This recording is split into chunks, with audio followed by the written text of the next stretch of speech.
So guys, mabilis lang to, no? Order tayo ng GCash card. Pindutin mo lang yung card sa apps. Order a card. Send me a card.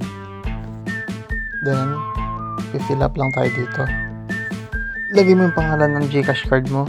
Then, syempre yung GCash number.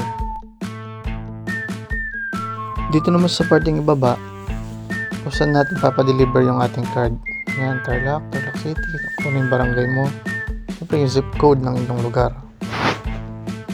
At yung street name ng inyong bahay. Then landmark para mas mabilis mahanap. Yan. Then 250 ang ating babayaran lahat. Kasama na dyan yung delivery charge. Click mo lang yan, pay. Then after, proceed naman. Yan. Sa Luzon, 6 to 8 business days. Yan. Saktong 6 days na deliver ang ating card.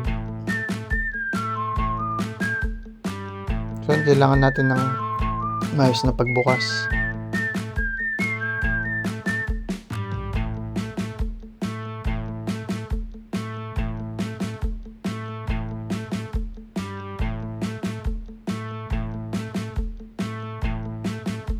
Ililink naman natin yung ating card. Buksan natin ang ating GCash app. Then, punta tayo ulit ng cards. Tapos, link my card. Yan sa likod ng card natin, makikita natin yung last 4 digits, ayan, sa likod. Tapos yung virtual account naman yung sa ilalim, tatype natin lahat yan. Pagka okay na yan, magsisetup naman tayo ng ating PIN na 6 digit PIN ng ating card. Pagka okay na, check natin ulit kung nakalink na. Ayan, okay na siya.